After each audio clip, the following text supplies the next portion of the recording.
Governo decreta quarentena por mais 22 dias. Em plena pandemia, taxa de desemprego volta a subir.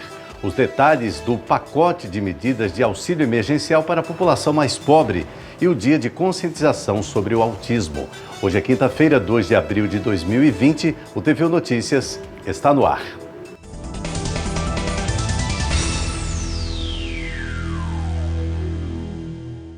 Em novo decreto publicado nesta quinta-feira, o governo do Rio Grande do Norte declarou a quarentena em todo o território estadual por mais 22 dias, em virtude da pandemia do novo coronavírus. Esse é o 13º decreto que agora prorroga até o dia 23 de abril as medidas preventivas de combate à Covid-19. Jamile Nogueira tem mais informações. O decreto publicado nesta quinta-feira é basicamente um compilado de todas as medidas anteriores, mas com alguns reforços. Ao todo, serão 22 dias de quarentena, e entre as medidas estão a suspensão das aulas nas redes pública e privada de ensino e também do funcionamento de estabelecimentos e de espaços públicos. Na quarentena, o governo determinou a suspensão do funcionamento de qualquer atividade de empresas cujos estabelecimentos utilizem sistema artificial de circulação de ar. Fica suspenso ainda o funcionamento de restaurantes, lanchonetes, padarias, praças de alimentação, bares e outros estabelecimentos do tipo, a não ser para entrega em domicílio ou como pontos de coleta do próprio consumidor. Mesas e cadeiras não podem ser disponibilizadas. Nas estradas, entretanto, as unidades que servem de apoio a caminhoneiros poderão funcionar, respeitando as regras de distanciamento. Esse foi, inclusive, o assunto de uma nota conjunta enviada hoje pela Polícia Rodoviária Federal e o Governo do Estado, que reforçam a necessidade de apoio logístico aos caminhoneiros. Dessa forma, ficam mantidas as atividades necessárias a viabilizar o transporte e entrega de cargas, incluindo oficinas, borracharias e lojas de autopeças. As atividades religiosas continuam proibidas. O secretário do Gabinete Civil, ele explicou para a gente os impactos desse novo decreto. Bom, na verdade não houve muita alteração com relação aos decretos anteriores. O que aconteceu, principalmente, é a prorrogação das medidas de isolamento social e de quarentena. O que teve de mudança, basicamente, foi a questão de esclarecer melhor os pontos de apoio dos caminhoneiros e o funcionamento das igrejas, que nesse caso vão ser abertas para as orações individuais, assim como os templos religiosos e outras matrizes africanas também, que fica aberto para orações individuais. Com relação à questão da data, o que aconteceu é o seguinte: nós procuramos colocar uma data que fosse pós o feriadão do dia 21, por isso que a gente não colocou 20 dias, mas esse tempo sempre de 15 e 20 dias é o prazo que a maioria dos estados estão dando quando fazem as prorrogações das medidas. Sobre as feiras livres, o governo ainda determina que os municípios façam regulação, assim como do transporte público. E vale lembrar que a desobediência às normas pode gerar multa diária de até R$50 mil. Jamile Nogueira para o TVU Notícias. O Consórcio Nordeste, organização que reúne os governadores dos 9 estados da região, criou um comitê científico para auxiliar na tomada de decisões diante da pandemia da Covid-19. O comitê formado conta com membros de renome da ciência e pesquisa, entre eles o cientista Miguel Nicoleles, o físico e ex-ministro da Ciência e Tecnologia Sérgio Rezende e o doutor em Engenharia Elétrica e da Computação, também diretor do Laboratório de Inovação em Saúde do Hospital Universitário Onofre Lopes, em Natal, Ricardo Valentim, que foi a indicação da governadora Fátima Bezerra. Cada governo de cada estado da região Nordeste indicou o nome de um pesquisador, de um cientista, para debater de maneira racional as questões para enfrentamento do Covid-19, do novo coronavírus. Então, é super importante debater, por exemplo, as questões de isolamento social e como essas atividades elas vão poder impactar menos na questão econômica. Então, isso precisa de uma decisão mais científica, de uma decisão técnica. Então, o papel desse comitê é ser um instrumento consultivo para as lideranças, para os governos, para o poder público e para a sociedade na região Nordeste. E o objetivo também é poder pautar em nível nacional de forma mais coordenada e centralizada no Comando Único da região Nordeste para debater e para o enfrentamento dessas questões do coronavírus a nível nacional. O comitê pretende reunir periodicamente autoridades científicas brasileiras, emitindo boletins com números e divulgando orientações baseadas em pesquisas realizadas pelo grupo. O representante do Rio Grande do Norte no comitê, Ricardo Valentim, falou sobre o reconhecimento nacional do papel da Universidade Federal do Rio Grande do Norte e citou também as frentes de trabalho realizadas pela universidade no combate à pandemia. A Universidade Federal do Rio Grande do Norte ela tem sido protagonista em diversas ações. Então, ela tem feito várias ações aqui no estado para enfrentamento do novo coronavírus. Então, o Instituto de Medicina Tropical, o Instituto Metrópole Digital, o Laboratório de Inovação Tecnológica em Saúde, o Núcleo de Saúde Coletiva, o Departamento de Farmácia, a Geografia, então estão todos, o Departamento de Comunicação, todos imbuídos com o propósito de contribuir para que a sociedade possa passar por esse período de pandemia de maneira mais tranquila, ou seja, com menos sofrimento. Porém, é super importante ressaltar que nesse momento de crise há muito aprendizado, tanto para a sociedade como para a universidade, para o poder público, que tem desenvolvido várias ações. E essas ações, elas servirão com certeza para novas pandemias, para outras crises que virão. Então vai ficar disso tudo um processo muito grande de aprendizado e a universidade ela tem conduzido muito bem isso dentro do estado do Rio Grande do Norte.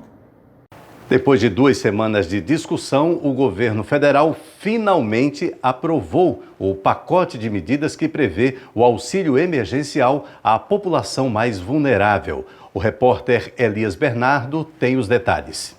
Nesta quarta-feira, o presidente Jair Bolsonaro sancionou o projeto de lei que autoriza o pagamento do auxílio emergencial com 3 vetos.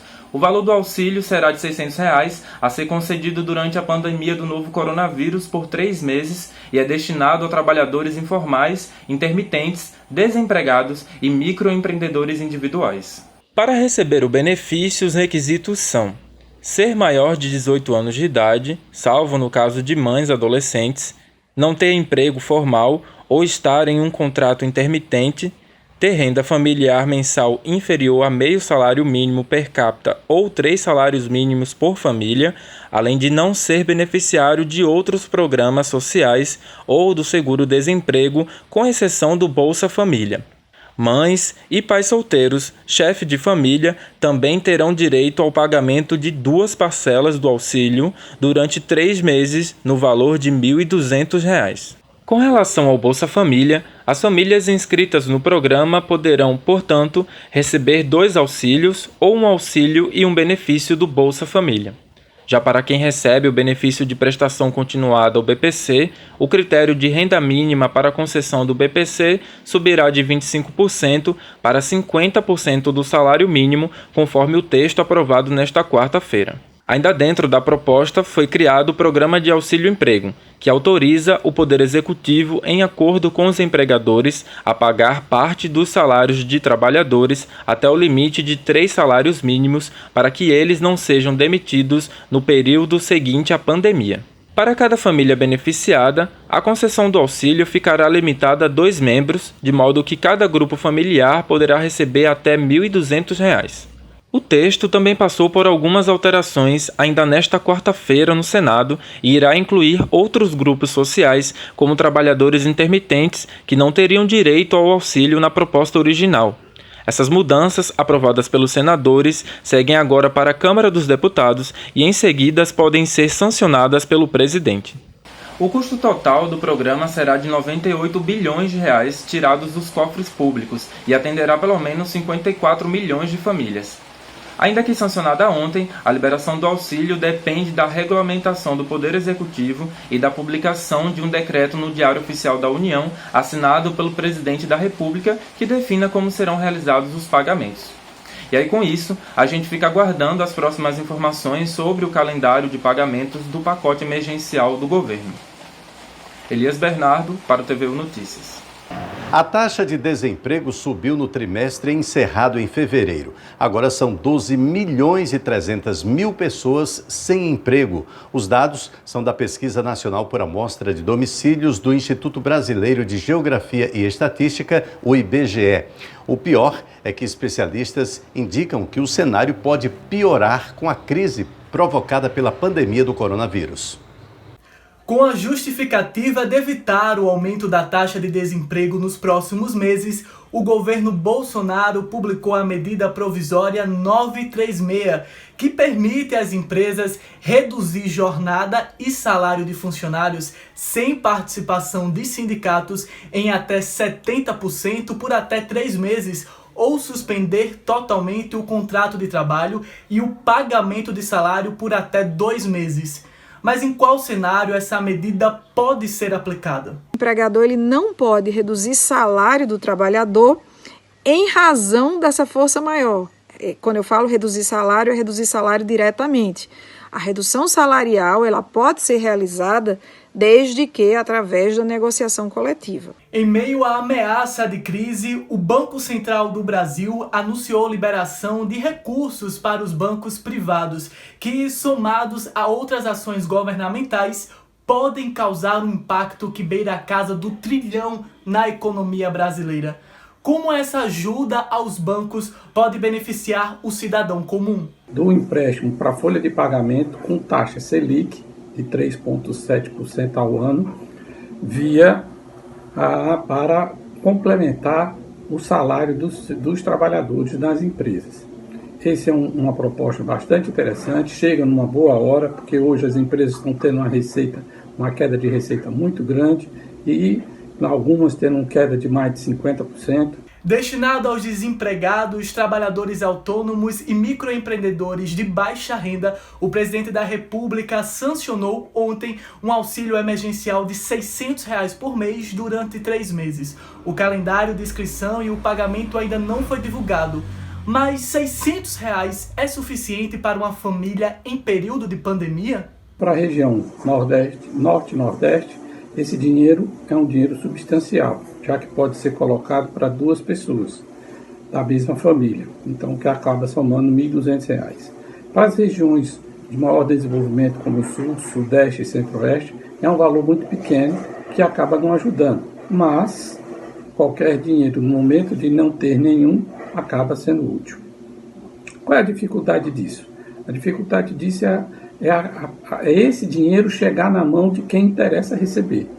Estamos vendo um embate entre o Congresso Nacional e o Poder Executivo. Enquanto esse embate não for resolvido, nada de dinheiro e a sociedade, boa parcela, 43 milhões de habitantes, pagam a conta nessa situação. Ninguém quer perder seu emprego, ainda mais em um momento delicado como o de agora, mas é necessário ficar atento para não ser explorado pelo patrão e vivenciar assédio moral sem perceber. O que é que a empresa pode fazer durante esse período de calamidade pública, durante esse período de confinamento que nós precisamos passar? A primeira é férias individuais. A empresa ela pode dar férias individuais ao trabalhador, ela quem define a data, desde que ela dê um aviso mínimo, né, que esse trabalhador vai entrar em férias. Segundo instituto jurídico aí que ele pode realizar, férias coletivas. As férias coletivas, quando a gente fala em coletividade, necessariamente a gente está falando de toda a empresa ou somente de uma categoria, de um setor da empresa. Rodoviários de Natal suspenderam atividades hoje pela manhã para protestar contra uma onda de demissões em 2 empresas de ônibus da capital. Boa noite, Edinaldo. Boa noite para você que acompanha o TVU Notícias. Ontem, 145 trabalhadores de 2 empresas de transporte intermunicipal de passageiros foram demitidos. De acordo com a Federação das Empresas de Transportes do Nordeste, foram 120 demissões na empresa Trampolim da Vitória e 25 na Jardinense. O fechamento de postos de trabalho atingiram motoristas, cobradores, técnicos de manutenção, agentes de fiscalização e apoio administrativo. De acordo com as direções executivas das empresas, elas vêm enfrentando dificuldades financeiras em decorrência da diminuição de passageiros por conta das medidas de isolamento social para combater o coronavírus, e isso acaba afetando o faturamento delas. Hoje, funcionários das empresas Guanabara, Via Sul e Trampolim da Vitória não trabalharam nas primeiras horas da manhã em protesto às demissões. Contudo, houve acordo entre empresários e sindicato e os transportes voltaram a circular. Conversamos com Júnior Rodoviário, presidente do sindicato, que afirmou que essas medidas tomadas pelos empresários são desumanas, porque estão deixando dezenas de pais e mães de família desempregados. Ele ainda falou que a preocupação dessas empresas é apenas com o lucro e que elas deveriam buscar alternativas para diminuir os impactos econômicos provocados pela pandemia do coronavírus. Nós ficamos altamente chateados com a traição que os empresários fazem com a nossa categoria. Estavam de mãos dadas, todo mundo lutando em defesa contra o coronavírus. E de repente o empresário, ao invés de cobrar do governo federal medidas que venham a manter suas empresas, né, em dias ou não a falência delas, ele acha o melhor caminho a demissão em massa. O Sinto parou as 3 empresas, Via Sul, Trampolim e Empresa Guanabara, porque entendemos que isso é inexorável. Jamais poderemos aceitar uma atitude tão mesquinha dos empresários. Ele teria que cobrar do governo federal e agora inclusive saiu uma medida provisória. Porque jamais, desde o início nós dizíamos, estamos prontos, podemos flexibilizar em algumas coisas, mas não aceitamos as demissões dos trabalhadores, principalmente as demissões em massa ocorridas. Claro que nós vamos fazer uma ingerência administrativa, um caso isolado de algum trabalhador, né, que venha ter mau comportamento ou venha fazer abuso dos seus direitos, né? Isso, companheiro, nós não aceitamos. Agora, claro, cobramos também do governo municipal e do governo estadual que ajude os empresários, que somos serviços essenciais. Só querem ver quando a gente para nossas atividades. Mas a segurança está garantida, o salário de todos os trabalhadores da segurança. O pessoal da saúde também está garantido. E o nosso? Então não dá para a gente trabalhar, corremos o risco de morrer infectado pelo coronavírus e 60% da nossa categoria morrer pelo processo de fome e deixar os nossos familiares relento. Estudantes de pós-graduação da UFRN perderam a bolsa para realizar suas pesquisas. É que uma portaria publicada pela Coordenação de Aperfeiçoamento de Pessoal de Nível Superior, a CAPES, determinou o cancelamento de até metade das bolsas de mestrado e doutorado em diversas áreas. A portaria, que foi publicada em março, prevê um corte de 10% a 50% no número de bolsas dos programas de mestrado e doutorado presenciais ou à distância. A medida pegou de surpresa estudantes e a própria universidade. Eu acho muito importante ficar claro que essa portaria descumpriu acordos feitos anteriormente com os pró-reitores, certos, de todo o Brasil, de todas as universidades, acordos esses que ditavam sobre a redistribuição das bolsas, certo? Esses acordos foram feitos há poucos dias atrás, certo? Só que na UFRN, 135 estudantes já ficaram sem a bolsa. E outros pesquisadores podem perder o financiamento até o final do ano. Quando o Programa de Pós-Graduação em Ciência e Engenharia de Materiais, conceito 7 na CAPES, um dos 10 programas do Norte e Nordeste a ter a avaliação máxima da CAPES, perdeu 15 bolsas. O Programa de Pós-Graduação em Química perdeu 20 bolsas de doutorado. Significa dizer que esses projetos que já estavam selecionados, os alunos que já estavam selecionados para tocar esses projetos de pesquisa importantes, vão deixar de ser executados. O relato que nós temos das outras universidades é que todas elas perderam bolsas. Então, aparentemente, houve uma substancial redução do número de bolsas no sistema de pós-graduação pela CAPES. A preocupação agora é que muitos estudantes precisam da bolsa para conseguir manter os seus projetos. Muitos deles podem ficar sem renda e muitos projetos podem ser suspensos. Ter uma bolsa significa para muitos, né, o principal sustento para se manter na cidade, né?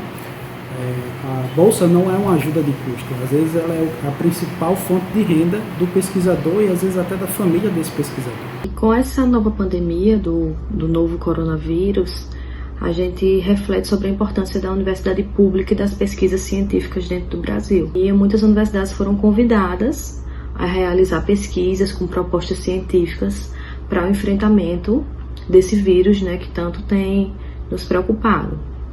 E aí é quando a gente reflete sobre a importância das universidades, sobre a importância da pesquisa, sobre a importância do Sistema Único de Saúde. A gente confere lá para ver se realmente a bolsa vai cair, porque nós temos contas a pagar, nós temos compromissos a honrar e fica bastante complicado. Então isso aumenta o nível de estresse, a ansiedade é dobrada. A UFRN tem, junto com a Andif, junto com o FOPROP, junto com as demais organizações, solicitado à CAPES a revogação imediata da Portaria 34 e de seus efeitos, para que a distribuição feita pela própria CAPES 15 dias antes seja válida e que consigamos manter o sistema de pós-graduação no Brasil funcionando.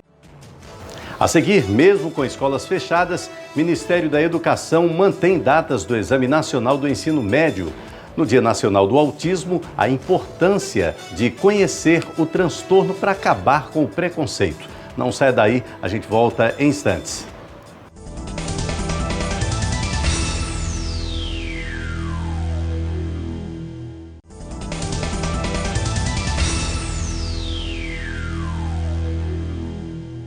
O Exame Nacional do Ensino Médio, Enem, teve a sua data confirmada na última terça-feira, 31 de março, pelo Ministério da Educação. O MEC decidiu manter as provas nas datas escolhidas no ano passado, mesmo com a maioria das escolas brasileiras estarem fechadas por causa das medidas de contenção do novo coronavírus. Em edital lançado no último dia de março, o MEC revelou que o cronograma do Enem 2020 permanece inalterado, apesar de todos os transtornos causados pela pandemia de Covid-19 no Brasil. De acordo com o edital, as inscrições para o exame começam no dia 11 de maio e seguem até o dia 22 do mesmo mês. E as aplicações acontecerão nos meses de outubro e novembro. Vejamos. Com o período de inscrição indo do dia 11 ao dia 22 de maio, os alunos terão até o dia 28 de maio para efetuar o pagamento da taxa de R$ 85.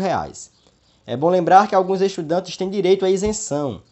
Eles precisam ter cursado todo o ensino médio em escolas públicas ou com bolsa integral em escolas privadas. O aluno precisa ter o número de identificação social, o NIS, ou ser de família com renda inferior a um salário mínimo e meio por pessoa. O prazo para o pedido de isenção da taxa começa já na semana que vem e vai de 6 a 17 de abril. A novidade deste ano é que as provas podem ser realizadas também na modalidade digital, que estará disponível em alguns municípios para até 100 mil alunos.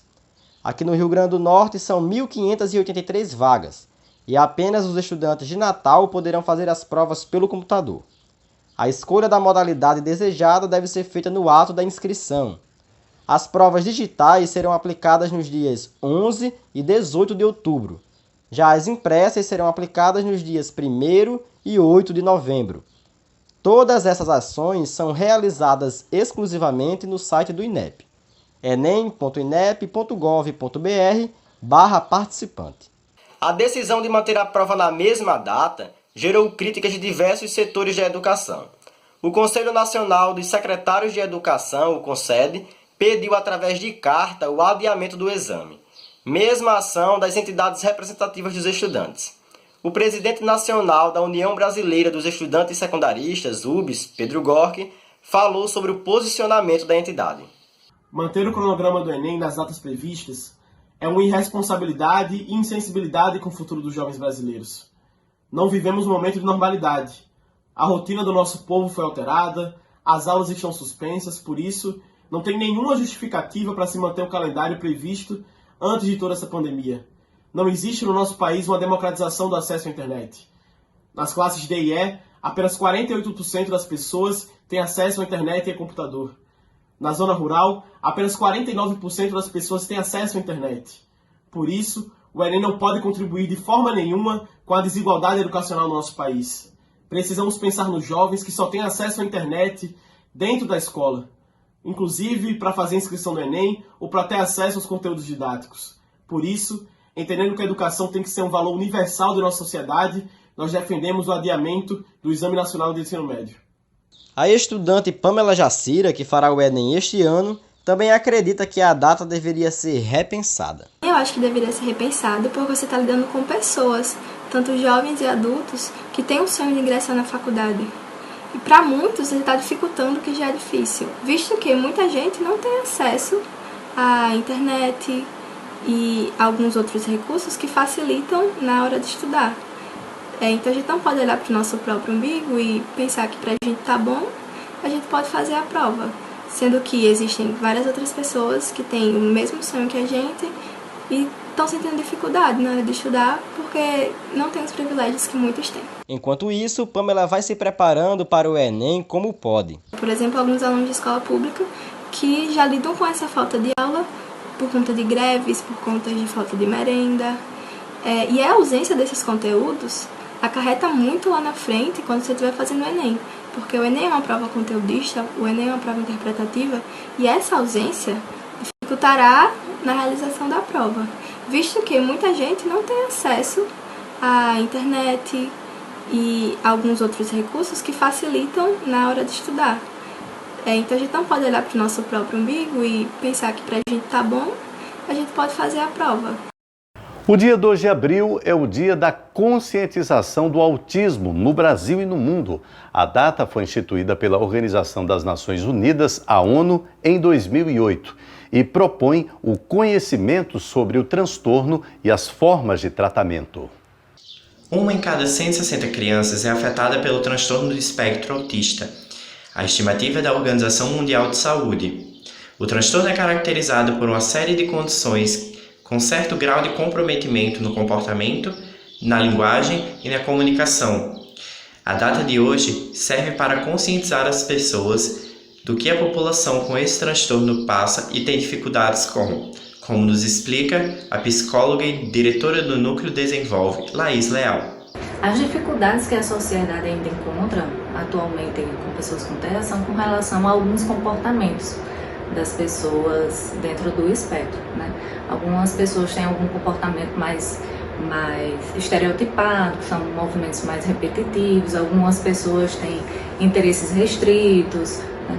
A maioria das crianças que não conseguem se comunicar tem grande dificuldade na socialização, né? Então, as dificuldades giram em torno disso, né? Da sociedade conseguir lidar com alguns desses comportamentos para incluir as pessoas com TEA na sociedade, nas atividades da escola com as crianças, atividades em grupos. Então, hoje ainda é uma dificuldade, né? Também quando as pessoas com TEA já estão na adolescência, na vida adulta, também tem essas dificuldades para se incluir no mercado de trabalho e na roda de amigos. Essas ainda são algumas dificuldades que eles enfrentam. No Brasil, ainda não temos dados oficiais sobre o autismo. A expectativa é que no próximo censo tenhamos esses números, o que está previsto na Lei 13.861 de 2019, sancionada pelo presidente Jair Bolsonaro, que comemorou a sanção em rede social. Para nos proteger do coronavírus, precisamos lavar as mãos, passar sabonete e passar álcool em gel. O TVU Notícias fica por aqui. Enquanto durarem as medidas de contingência da Covid-19, você pode conferir todo o conteúdo da TVU que está disponível no nosso canal no YouTube. Tenham todos uma boa noite e até amanhã.